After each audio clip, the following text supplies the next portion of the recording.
Hello, hello. My name is Christian Lee here for Earworm Digital. We're here with, you like to introduce yourself? Gavin Turek.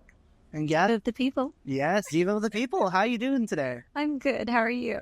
I'm doing great. It's excited you're here because this is the first, basically the first show of your mini tour run for, to celebrate Diva of the People. Yeah, it's the first night. Yeah, and how does it feel? Because, you dropped the record last week. Yeah. And I feel like the reception's been... last week. I know, right? I feel like the reception's been pretty good, though. It has been good. Yeah, it feels good. I feel good, a little weird because there's so many logistics going into touring and setting it up. And then there was a lot of logistics and planning for the album. So it's been a lot of stuff to coordinate, but I feel very happy that the album is out finally. So I can move on with my life. Yeah. But yeah, I feel good. Well, yeah. I mean, obviously, it's been a busy few months for you because, you've been recording the album, now you're touring it. And then I heard, you're doing, you at least are, you did some background vocals for the new Tuxedo album that's going to happen soon too, right? Yeah. Mm-hmm. Yeah.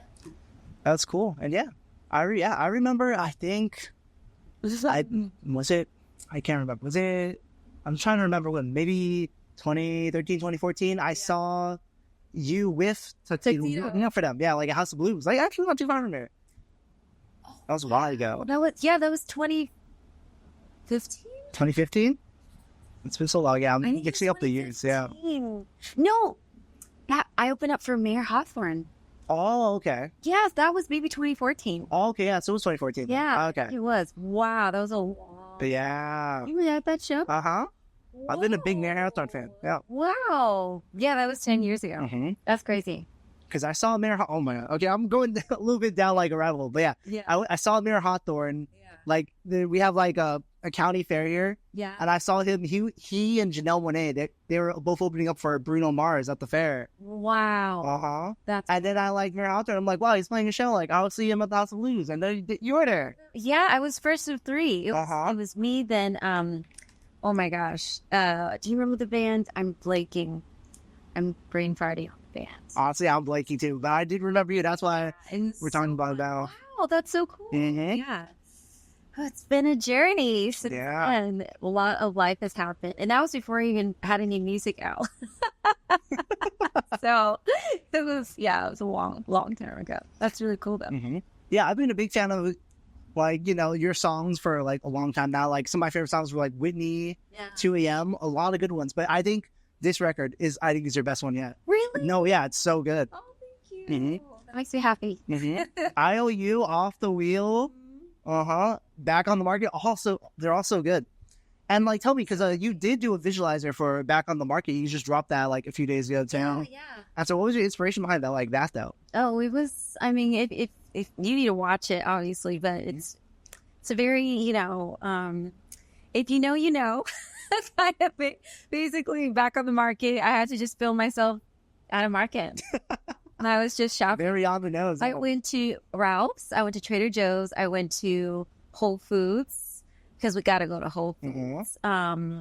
I think I went to Target as well. Yeah, it was a wonderful evening that I just went shopping for a man. At those places. Yeah, took it very literally, and I really love it. I think I nailed it. You did. But I'm surprised because you live in LA, right? I live in LA. You didn't go to Erewhon, huh? I did not go to Erewhon. No, not for that one. I should have though. Wow, that's where we should go. But no, that I filmed it very late that night.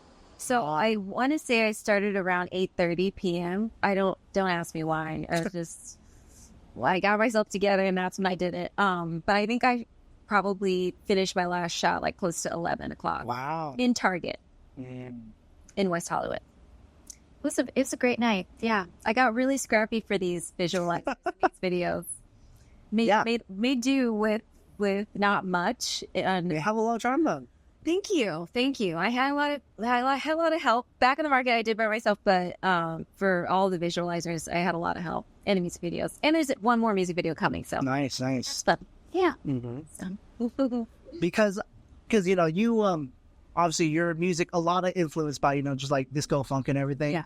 And I think maybe the reception has been really well for this one because Madam Gold was good, but this one I think is a lot like purely just like this. No, I feel it. Yeah. And so that's why I think. Yeah. Yeah. And, I mean, I guess like it's really into because because of Dua Lipa and like everyone too, they bring it back. Yeah. But yours, like, it's so good. Thank you. Yeah. I'm glad people are resonating with it. That's what it feels like on my hands. Yeah. So I'm excited. Yeah. And then I also want to talk about too, because you do have, you have, a few skits on it, which, makes it like a lot more lively too for the album. But you do have like, the first like skit, the intro, Diva's Got a Div. Where did that come from? Because I feel like, where did that come from? all skits are just from my mind. Usually when I was driving, that period of making the album was such a iconic period in my life because my life was just comedy. Like a lot of weird things were happening. I was dating again. That was funny. There was just a lot of funny moments, a lot of interesting conversations, a lot of awkward moments. And so literally every single skit, starting with Diva's Got a Deep, was a moment in my car, and I would voice note in my car. So like I had so many voice notes from that era. A lot of them turned into songs, but some of them turned into the skits. And I think Diva's Got a Div was like, literally, I was driving and I'm like, Diva's Got a Div on the beat in the streets. Never, like, it just, just flowing. And then once I kind of compiled probably, I don't know, a lot of voice notes, and I was pretty much done with the album process, I had two of my girlfriends come to the studio one day and just do like a ton of my voice notes that had turned into skits with me. And then I chose like the best three, in my opinion. There was a lot though. There was a lot more where that came from, but yeah, the other few were a little just not as good. So I had to narrow it down. Well, no, I mean, it's a fun way to start the album, but you've been saying that like catchphrase. You've been saying that for a long time, haven't you? Yeah. I have, yeah. And I can't take credit for it. My friend Aisling Pearson, shout out to Aisling. I don't think she's gonna watch this, but if she ever did, she coined the phrase "Diva's Got a D." Like she said that since I've known her since I was a child, and she said that since I was a kid. Like Diva's Got a D, and then I think when I started working on the album, I was like, oh my God, Diva's Got a Div. We have to have something with that. And I told her, I definitely got her permission before I used it. So no one's going to come get me. Like, it's not a Lizzo situation. Oh, nice. Yeah, no, I got her permission, but it's just, I mean, could any phrase be better than that? Like, no, Diva's Got a Div. It's it. And this like I said, like this album, a lot of inspired. Well, your music just in general inspired, but just like disco and fucking everything. Like, who are like some inspirations that you just like to make music in general? Oh my God, so many people. I definitely grew up on the Jacksons, Michael, Janet. Like I'm glad that I kind of got some of that inspiration into this album because I didn't really get to show that with Madam Gold. I grew up on a lot of Stevie Wonder. He was probably my favorite singer, songwriter, just musician for the majority of my life.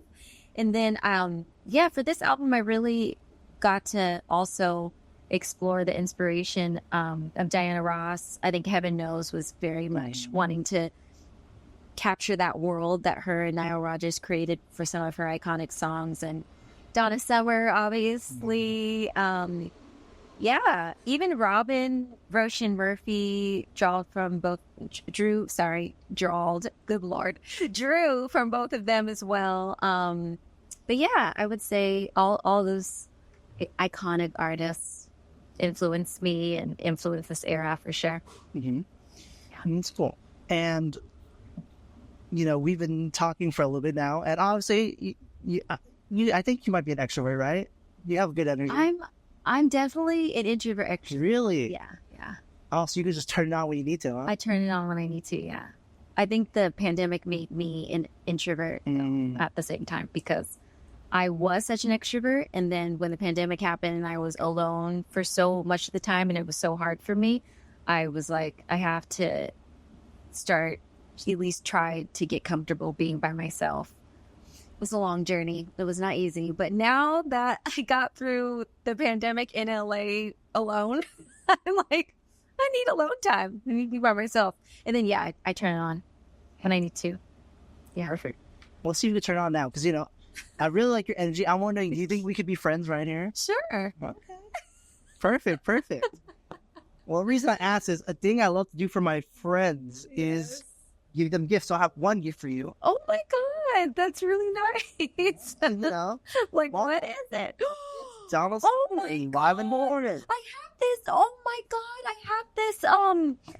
This is amazing. I have this cutout, the giant body version of this cutout in my storage room. Like, wow, really? Size version of this album, and I don't have the album. Well, now you do. You're welcome. You see that it's crazy, yeah. It cuts out like this. Well, only shows the top half of her, but it's really cool. This is iconic. Look at it. You knew. This is the sweetest gift. Ah, look at it. Gotta show the people. Look at that. Look at that outfit. I know. Those looks and the makeup. I love it. Man, she slays. So you're welcome. I love my present. Appreciate that. Okay.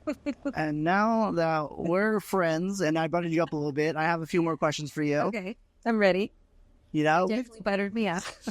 We've talked a lot about what you're having now, with the tour, the album dropping, everything. But let's dig deep a little bit in the past. I want to show you this, if this is familiar to you. Oh my God. Crazy, huh? Wait, what is this? But what is this? Did I put this up? I think a friend helped you make this. Crazy, huh? Oh my God. What is that on YouTube? Yeah. Oh Lord. He's pulling up stuff that I didn't even know existed on YouTube. Very okay. That's hysterical. Wow. I don't have a comment. That's a really old song. Is that song, that whole thing, I don't even think I ever released it properly. I don't even think it's on streaming platforms. I think it's maybe just on YouTube. Was this before the Tuesday EP or? That was from the Tuesday. Really? No. Okay. Mm-hmm. Wow. I don't even know what to say. That's definitely, yeah.